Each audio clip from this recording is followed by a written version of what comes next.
Cette petite araignée cherchait un nouvel hôte, et le garçon qui faisait des graffitis semblait être un choix parfait.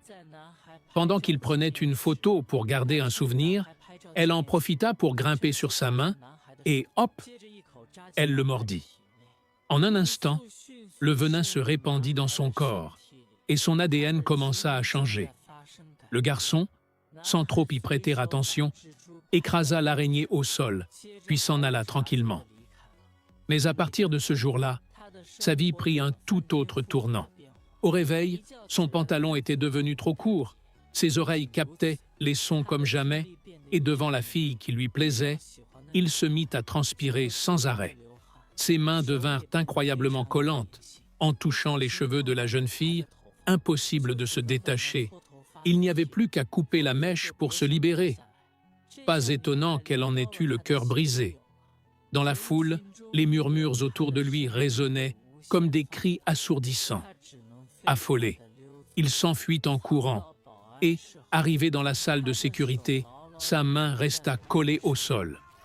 Après bien des efforts, il parvint à se détacher. Mais son corps décida tout seul de grimper au plafond, arrachant même des morceaux de mur. Un faux pas, et le voilà dehors, en train de marcher sur les murs, traîné par 2 pigeons furieux avant de finir sa course dans sa chambre. Il découvrit alors que ses nouveaux pouvoirs ressemblaient drôlement à ceux de Spider-Man. Et si lui aussi devait devenir un super-héros?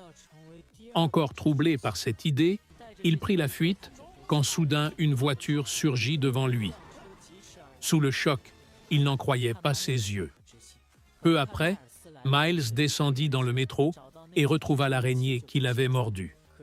Tout devenait plus clair, sauf que l'araignée était déjà morte. Mais dans sa tête, quelque chose se mit à l'appeler, à le guider. Et brusquement, le mur derrière lui explosa. Le vrai Spider-Man combattait le bouffon vert. Miles voulut s'échapper, mais fut aspiré malgré lui dans la bataille. Les 2 adversaires s'affrontaient avec rage, et Spider-Man dut même sauver Miles d'une chute vertigineuse. C'est là qu'il comprit. Miles possédait lui aussi des pouvoirs, mais pas encore totalement éveillés. Au même moment, l'ennemi Kingpin mit en marche une machine capable d'ouvrir un portail vers 5 univers différents. Il voulait ramener sa femme et son fils, disparus depuis longtemps, mais les conséquences seraient catastrophiques. Le bouffon vert projeta Spider-Man dans la machine, qui se dérégla aussitôt. La ville entière se mit à se déformer, les mondes se mélangeaient et le laboratoire explosa. Pris dans sa propre folie, le bouffon vert disparut, tandis que Spider-Man, gravement blessé, remit une puce cruciale à Miles, celle qui pouvait détruire la machine. La mission reposait désormais sur lui, car Spider-Man fut violemment écrasé par Kingpin. Bientôt, la nouvelle fit le tour du monde. Peter Parker, le grand héros, était mort.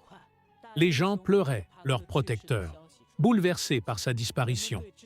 Mais pour honorer son héritage, Miles enfila à son tour le costume. Désormais, il était prêt à déjouer les plans de Kingpin et à devenir le nouveau Spider-Man.